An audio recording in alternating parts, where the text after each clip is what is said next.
오늘은 성경 말씀 요한복음에서 봅니다. 요한복음 1장 23절 말씀인데요, 다 같이 한 목소리로 읽겠습니다. 이르되 나는 선지자 이사야의 말과 같이 주의 길을 굳게 하라고 광야에서 외치는 자의 소리로라 하니라. 아멘. 새해 복 많이 받으시라는 인사를 나누는 참 희망찬 즐거운 기간입니다. 저도 요즘 복을 많이 누리고 있습니다. 하늘의 복은 물론이고요, 이 땅에서의 기쁨도 누리게 하시는 하나님께 감사를 드립니다. 그래서 잠시 저희 가족에 관한 이야기를 제가 들려드립니다. 지난 목요일이었어요. 오후에 저희 처에게서 사무국에서 전화가 왔습니다. 점심 식사 시간이 지났으니 이제 빨리 집으로 오라는 전화였어요. 제가 집에 도착해서 문을 딱 열자마자 제 눈앞에 딱 보이는 것은요, 방바닥에 어떤 어린아이 하나가 카시트에 앉혀있는 모습이었어요. 아기가 저를 쳐다보고 있고, 아니 웬 아기가 여기 있지? 라고 제가 생각을 했습니다. 또 주변에 식구들이 하나도 보이지 않아요. 그래서 아기만 혼자 있는 것이, 덜렁 앉아 있는 것이 너무나 이상했습니다. 순간적으로 아마 저 막내딸 프리실라가 베이비시터를 하나 보다 제가 생각을 했어요. 뭐 지금까지 그런 일이 없었지만은 뭐 그럴 수도 있는 것 아닙니까? 그런데 베이비시터를 하면 아기와 함께 있어야지 왜 이렇게 혼자 가만히 있도록 했을까 생각이 들었어요. 그러고 보니까 프리실라가 저쪽 한쪽 구석에 서 있는 것이 보였어요. 그래서 그쪽을 제가 보면서 Hey, what's going on? 야, 무슨 일이냐? 제가 그렇게 물었어요. 아무런 대답을 하지 않습니다. 프리실라는 그냥 구석에 그냥 서 있어요. 나중에 알고 보니까 이 카메라를 찍고 있더군요. 그러고 보니까 방 바닥에 이 카시트에 앉아 있는 아기가 꼭 제 손자 리바의 얼굴인 것 같아요. 그래서 아니 만일 이 아이가 리디아 아들이면 지금 오하이오 주에 있어야 되는데 어떻게 여기 혼자 와 있을까? 그런 생각과 함께 막 제가 말이 어리둥절해지는 거예요. 그리고는 나는 지금 꿈을 꾸고 있는지도 모른다, 뭐 그런 혼동이 막 오는 거예요. 이게 짧은 불과 몇 초의 순간인데 여러 가지 생각이 지나가더군요. 바로 그때에 집안 반대쪽에서 큰 목소리로 서프라이즈 하면서 오하이오주에 사는 딸 리디아가 튀어나오는 거예요. 순간적으로 이 아기가 손자가 많구나 라는 반가운 생각에서 얼른 아기에게 뽀뽀를 하고 곧바로 가서 두 손 활짝 펴고 뛰어가서 우리 딸 리디아를 얼싸 안았습니다. 이어서 사이 조셉 그 나머지 가족들도 다 활짝 웃는 얼굴로 우르르 다 나타나는 거예요. 저는 너무나 놀랐습니다. 그리고 너무나 기뻤고요, 너무나 또 반가워서 어쩔 줄을 몰랐습니다. 지난 8월에 손자 리바이가 태어났을 때에 오하이오 주에 잠시 가서 며칠을 함께 있었어요. 그 후로는 지금까지 그냥 영상으로만 손자가 자라는구나 라는 것을 제가 보면서 지냈습니다. 이제 손자가 웃기 시작했고, 또 자기 몸을 뒤집는 영상을 보면서 이 애기는 쑥쑥 자라는데 나는 이 모든 과정들을 지금 다 놓치고 있구나, 참 너무나 마음이 안타까웠습니다. 그래서 언제 가서 다시 손자를 볼 수 있을까라는 생각을 제가 많이 했어요. 근데 온 가족이 이렇게 깜짝 방문을 계획하고 있었고, 뭐 저 혼자만 모르고 있었던 거예요. 뜻밖에도 딸과 사이와 참 손자 리바이를 이번에 만나보고 또 함께 일주일 동안 있게 되는 것, 참 제가 많이 기대하며 기다리던 시간이었고, 이런 복을 누리게 된 것에 대해서 하나님께 먼저 감사를 드립니다. 지금부터 약 한 2000년 전에 이스라엘 백성들도 간절히 기대하며 기다리던 사람이 있었어요. 이스라엘 나라는 그 당시에 로마 제국의 지배를 받고 있었습니다. 유대인들은 하나님의 백성인 자신들이 이방인들에게 억압을 받지 않고 살 수 있을 날을 오기를 간절히 소원하고 있었던 겁니다. 그래서 이스라엘 백성들은 하나님께서 옛날 다윗 왕과 같은 사람을 또다시 일으키셔서 나라를 원수들의 손에서 구원하실 것을 간절히 소망을 했던 것입니다. 이스라엘이 다윗 왕 시대와 같이 강력하고 영향력이 있는 그런 국가로 다시 일어설 수 있는 날을 보기를 그렇게 기다렸던 거죠. 그리고 하나님께서 이런 기쁨을 자기들의 세대에 허락해 주지 않으실까, 그렇게 기대도 했던 것입니다. 이스라엘 백성들의 그 간절한 소원이 절정에 달했을 때에 참으로 기쁘고 희망찬 새로운 소식이 전해졌습니다. 이 복음의 기쁜 소식을 먼저 전했던 세례 요한, 이 사람은 자신을 광야의 소리라는 독특한 표현으로 사람들에게 소개를 했습니다. 세례 요한에 대해서 오늘 우리가 잠시 살펴보면서 2022년도 새해를 맞이하는 우리에게 들려주시는 하나님의 음성, 우리가 마음으로 듣게 되기를 간절히 바랍니다. 제일 먼저 이 세례 요한은 회개의 메신저였습니다. 세례 요한이 등장하기까지 이스라엘 나라에는요, 약 한 400년 동안 선지자가 나타나지 않았어요. 강력한 하나님의 메시지를 전하는 선지자들이 이스라엘 나라의 역사 속에 많이 일어나서 시대대로 사역을 했지만은 이상하게 이 기간에는 선지자가 없었습니다. 그래서 400년을 일컬어서 침묵의 기간이라고도 부릅니다. 선지자의 목소리가 들리지 않았던 그 침묵을 깨고 세례 요한이 등장을 합니다. 하나님께서 다스리시는 나라가 이제 곧 시작되니 마음을 준비해야 한다라는 이 회개의 메시지를 전했던 것입니다. 우리가 그 내용 마태복음에서 찾아서 읽어보겠습니다. 한 목소리로 읽겠습니다. 그때에 세례 요한이 이르러 유대 광야에서 전파하여 말하되 회개하라 천국이 가까이 왔느니라 하였으니. 아멘. 회개는 쉽게 말해서 유턴을 하는 거예요. 유턴. 여러분 운전을 하다 보면 길을 잘못 듣는 데가 있지 않습니까? 잘못된 길이라면 차를 돌리든지 다른 옆길을 선택을 하든지 해서 이 방향 전환을 해야 합니다.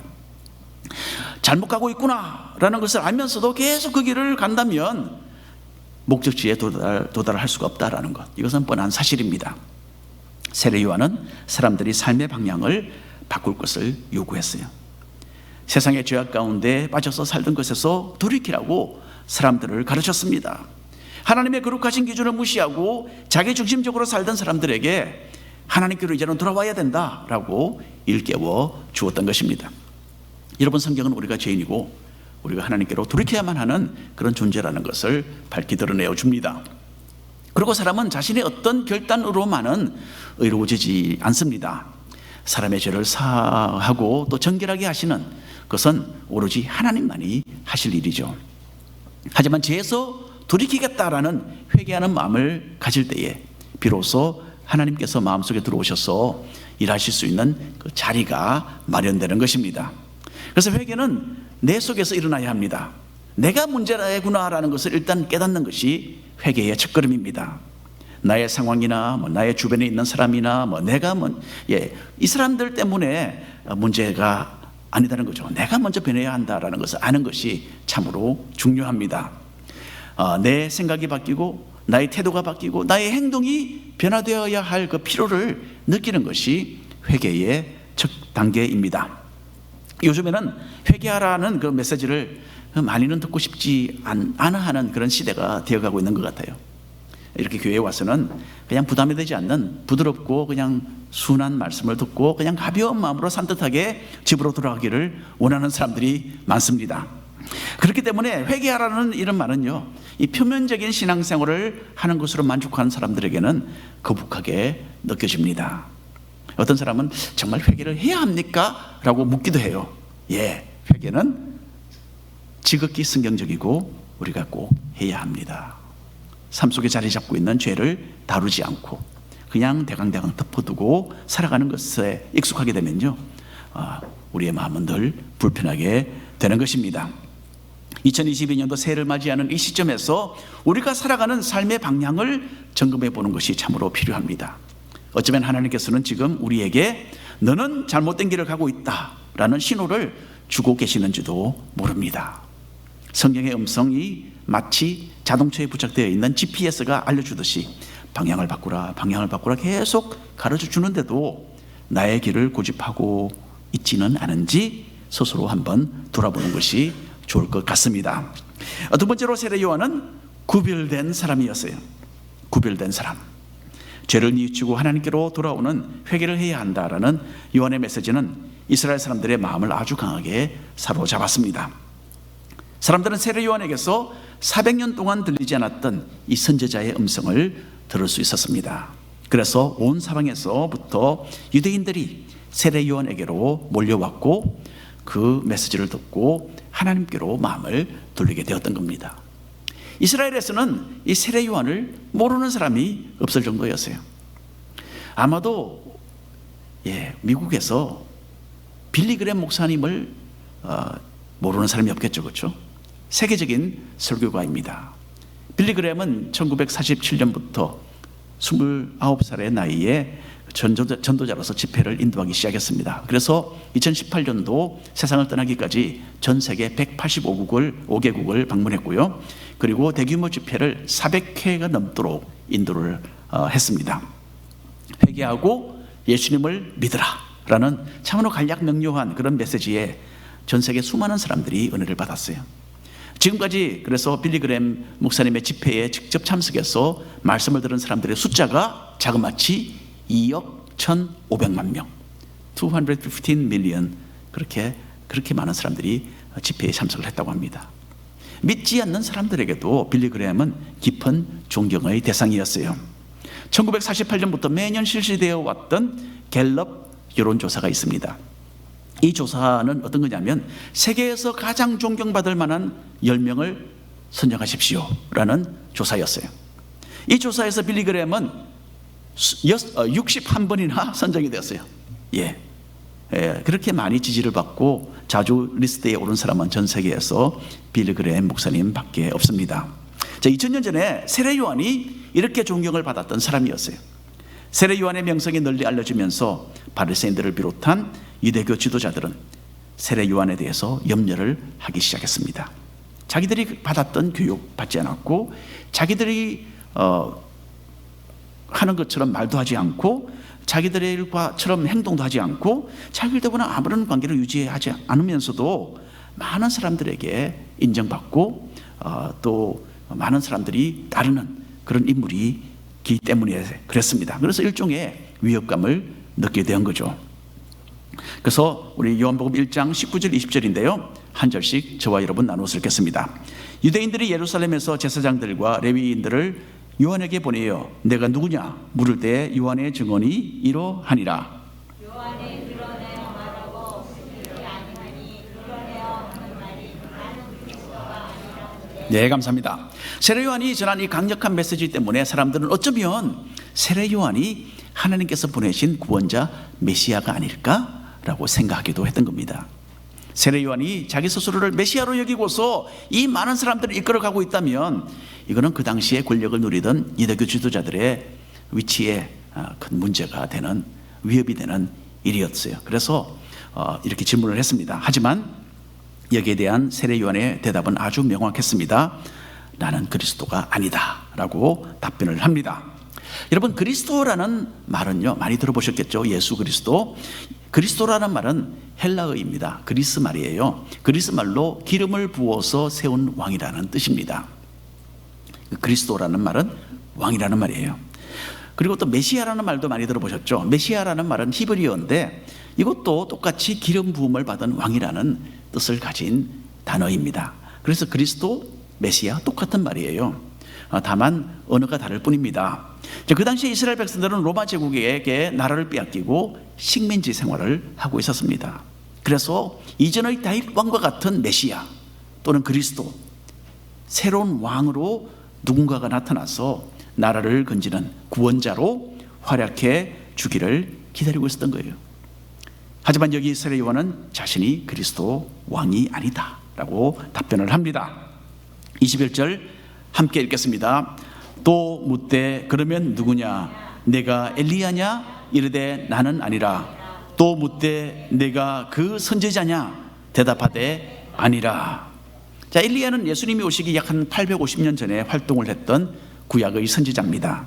엘리야는 모든 사람들이 보는 앞에서 거짓 신을 섬기는 850명의 거짓 선지자들과 담판을 벌였죠. 엘리야는 하늘에서 불이 내려오기를 간절히 기도했고 그 기도에 하나님께서 응답을 해주셨습니다. 그래서 백성들이 회개하고 하나님께로 그 마음을 향하도록 했던 참으로 능력의 선지자였습니다. 구약 성경 마지막인 말라기서를 보면요, 하나님께서는 구원자 메시아를 보내시기 전에 엘리야 선지자를 이 땅에 보내실 것이라는 예언이 기록이 되어 있습니다. 그 예언으로 구약 성경은 끝을 맺고요, 그 후로 400년 동안 선지자가 나타나지 않는 침묵의 기간이 이어졌던 것입니다. 유대인들은 이 구절을 문자적으로 이해를 했어요. 그래서 언젠가는 실제로 엘리야 선지자가 다시 이 땅에 올 것이다 라고 생각을 했던 것입니다. 자, 세례 요한은 문자적으로는 엘리야가 아니었어요. 영적으로 하지만 엘리야의 일과 역할을 했습니다. 강력한 메시지로서 사람들의 마음을 하나님께로 돌리는 일을 했다라는 점에서 세례 요한은 구약 성경의 엘리야와 비슷했습니다. 하지만 자기가 실제로 엘리야가 되어서 태어난 것은 아니기 때문에 이런 의미에서 세례 요한은 자기가 엘리야가 아니다라고 분명하게 대답을 해 주었습니다.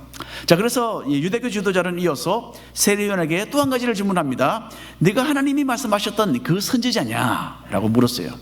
자, 이 질문에도 세례 요한은 나는 그 선지자가 아니다라고 대답을 합니다. 이건 무슨 말이냐면 예수님이 오시기 1500년 전에 모세가 살았습니다. 하나님께서는 장차 너와 같은 선지자 한 사람을 내가 세우겠다라고 모세에게 이 신명기서에 말씀을 하셨어요. 선지자 모세는 하나님의 명령을 백성들에게 전달했고, 하지만 그 시대에 많은 사람들이 모세의 말을 듣지 않았고, 그래서 하나님의 심판을 받고 광야에서 멸망을 했습니다. 하지만 모세의 말을 듣고 따랐던 그 다음 세대는 하나님이 주시기로 약속하셨던 가나안 땅에 들어갈 수 있었죠. 하나님은 이 비슷한 일을 내가 다른 너와 같은 선지자를 한 사람 일으켜서 내가 또다시 행하겠다라고 오래오래 전에 말씀을 하셨던 겁니다. 그래서 구약시대에 가장 훌륭했던 모세와 같은 인물이 이 땅에 다시 태어날 것이고, 그 사람의 말을 믿고 따르면 복을 받지만 그렇지 않으면 벌을 받을 것이다 라는 예언이었어요. 하나님이 말씀하신 이 선지자는 누구입니까? 말씀이 육신으로 되어 이 땅에 오신 예수님이었어요. 예수님이 전하신 진리의 말씀을 믿고 따르는 사람은 구원을 얻고 천국으로 들어가게 되지만, 그렇지 않으면 영원한 지옥의 형벌을 면치 못합니다.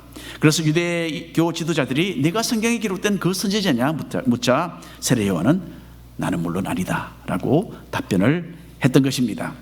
자, 계속 읽어보겠습니다. 22절 23절인데 한 목소리로 다 같이 읽겠습니다. 또 말하되 누구냐 우리를 보낸 이들에게 대답하게 하라. 너는 내게 대하여 무엇이라 하느냐. 이르되 나는 선지자 이사야의 말과 같이 주의 길을 곧게 하라고 광야에서 외치는 자의 소리리라 하니라. 세례 요한은 기적적으로 태어난 사람이었어요. 아이가 없이 나이가 늙은 세례 요한의 아버지 사가랴에게 하루는 천사가 나타났습니다. 이건 누가복음에 있는 이야기죠. 아들을 낳을 것이고 이름을 요한이라고 지어라 라고 말했습니다. 그리고 세례 요한이 엘리야 선지자의 심령과 엘리야 선지자의 능력으로 사람들의 마음을 준비하는 그런 아주 유능한 사람이 될 것이다 라고 천사가 예언을 했습니다. 그 예언 그대로 세례 요한은 태어나서 하나님이 맡기신 임무를 수행하게 됩니다. 자신을 광야에서 외치는 사람의 목소리다 라고 소개한 것은 구약 성경 이사야서를 인용한 것이었어요. 이사야 40장에 이런 말씀이 있습니다.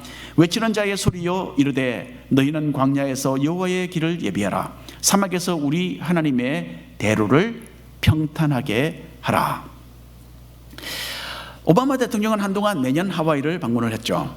대통령이 하와이를 올 때마다 어김없이 함께 찾아온 것은요, 교통마비였습니다. 대통령이 가는 곳은 길이 차단이 되었어요.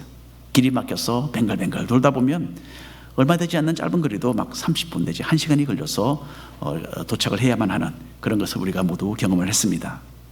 대통령이 방문하는 곳에는 경찰들이 쫙 깔려 있었고요, 근처에 있는 빌딩 위에는 저격수들이 자리를 잡고 주위를 살폈습니다. 만일에 어느 식당에서 대통령이 식사를 하게 되면 보통 사람들은 그 주변에 얼씬도 하지 못했습니다. 여러분, 세상 지도자들을 위해서는 물론 이런 방식의 도로 정리가 꼭 필요할 수밖에 없는 거죠. 그런데 하나님의 아들이신 예수님께서 이 세상을 방문하셨을 때에는 전혀 다른 종류의 도로 정리가 필요했던 것입니다. 사람의 마음속에 도로 정리가 이루어져야 했어요. 구원자 되시는, 이거는 나라를 일개의 국가를 구원하는 것이 아니고 우리의 영혼을 구원하는 구원자죠, 그렇죠?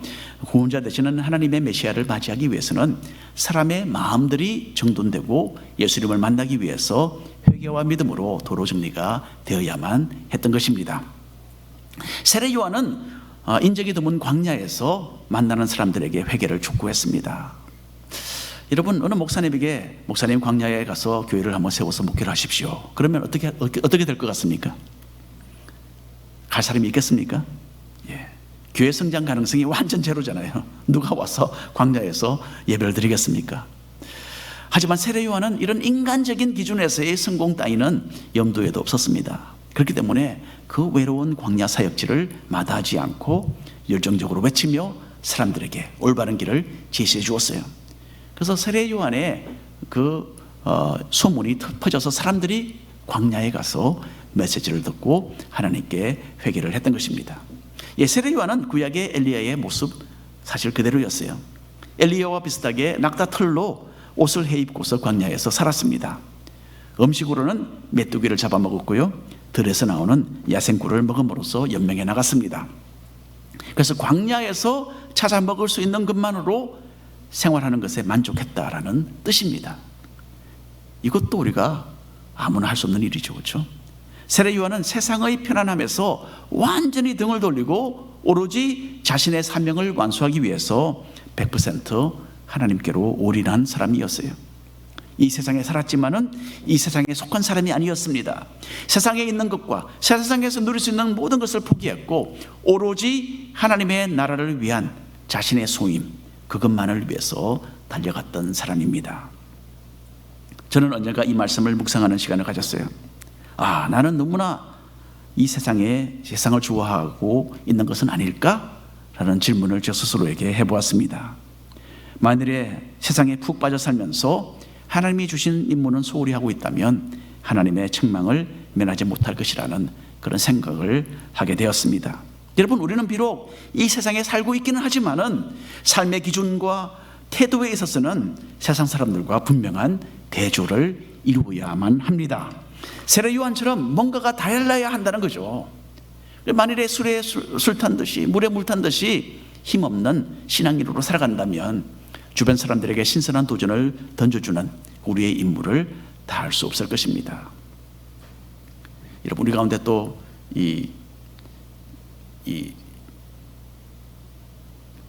직책을 맡은 교회의 그 임직자들도 있습니다. 여러분, 우리는 참 하나님으로부터 이 직분을 받고 또 책임을 받은 사람들이고, 설사 그렇지 않다 하더라도 우리 모두에게 하나님께서는 하나님을 위해서 살아야 한다라는 공통적인 그런 임무를 주셨어요. 그런데 우리가 그런 임무를 소홀히 한다면 이건 엄청나게 잘못된 일이죠. 이 세례 요한을 보면서 우리가 조금 도전을 받아야 합니다. 그래서 좀 딴 세상 사람 같다라는 그런 인상을 줄 수 있을 만큼 그만큼 우리가 세상과는 구별되고 주님께 헌신된 이 새로운 한 해를 사시기를 바랍니다.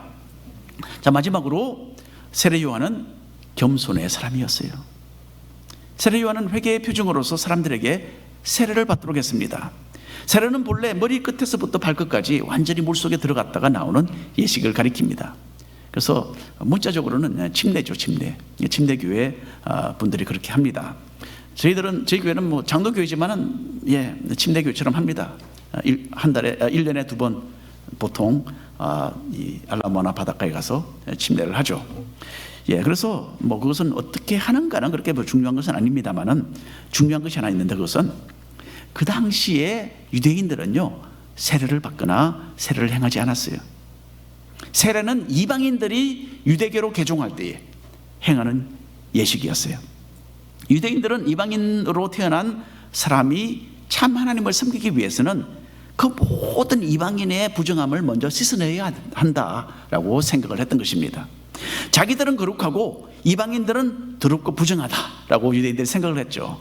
그래서 세례는 유대인의 관점으로 시작된 이방인들에게 행하는 예식이었어요. 그런데 세례 요한은 이렇게 세례 예식을 이스라엘 백성에게 베풀기 시작했습니다.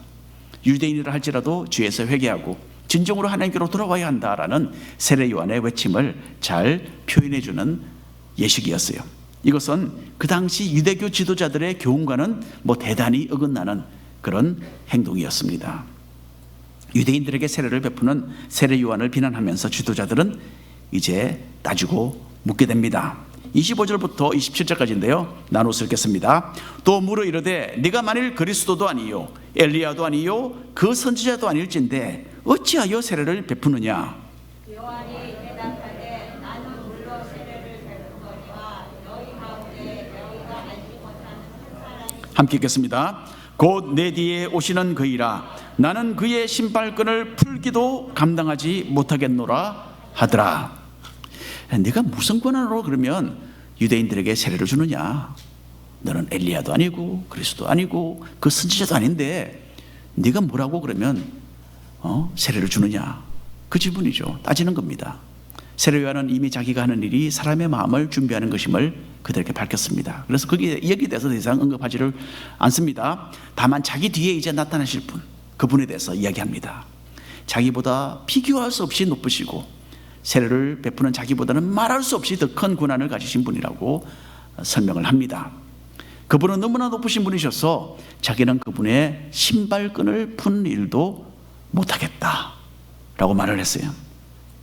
여러분, 옛날 이스라엘에는 집주인이 집에 들어오면 또는 집에 아주 손님이 오면 그 집에 가장 천하고 낮은 종들 중에서도 가장 낮은 종이 몸을 구부리고 신발끈을 풀어서 신을 벗겼습니다. 그리고 물로써 발을 씻기는 일을 했어요. 세례 요한은 자신을 예수님의 가장 낮은 종으로 여겼습니다.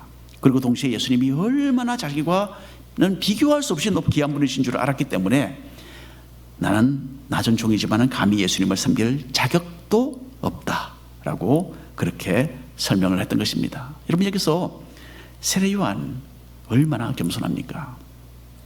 세례 요한처럼 우리 자신들을 제대로 볼 수 있게 되기를 바랍니다. 하나님께서는 물론 우리를 자기의 자녀로 삼으시고 천국 백성이 되는 귀한 복을 내려주셨습니다. 그렇기 때문에 우리는 모두 하나님이 귀중하게 여기시는 사람들이면 틀림이 없어요. 하지만 또한 다른 면에서 우리는 하나님 앞에서 우리의 종된 신분에 대해서도 올바른 이해를 가져야 하는 겁니다. 밤에 여러분 보시면 달이 아름답잖아요. 하지만 어디까지나 태양의 빛을 받아서 반사할 때에 달은 아름답게 그 역할을 해낼 수 있는 겁니다. 이번 한 해는 여러분 겸손하게 주님의 뜻을 받들고서 다른 사람에게 자신을 내세우지 마시고 스스로를 더 낮게 여기시고 교회와 성도들을 섬기고 신앙생활에 집중하는 성도들이 되시기를 바랍니다. 오늘 결론의 말씀드립니다. 세례 요한의 사역을 통해서 우리는 오늘 회개가 무엇인지, 구별되게 사는 것이 무엇인지, 또 겸손이 무엇인지 잠시 생각을 하게 되었습니다. 이제 2022년도 새해를 맞이해서 우리의 삶의 어떤 부분에서 이 회개의 유턴이 필요한지를 돌아보는 시간을 가지시기 바랍니다. 이 세상에 살지만은 세상에 속하지 않은 하나님께 구별된 사람들로서 우리의 삶이 그리스도를 전하는 광야의 소리가 되기를 원합니다. 그리고 하나님과 사람 앞에서 가장 낮은 종의 수준으로 자기 자신을 낮추고 겸손하게 주님 한 분만을 높이고 섬기는 이 한 해가 되시기를 축원합니다. 기도하겠습니다. 주 하나님 아버지,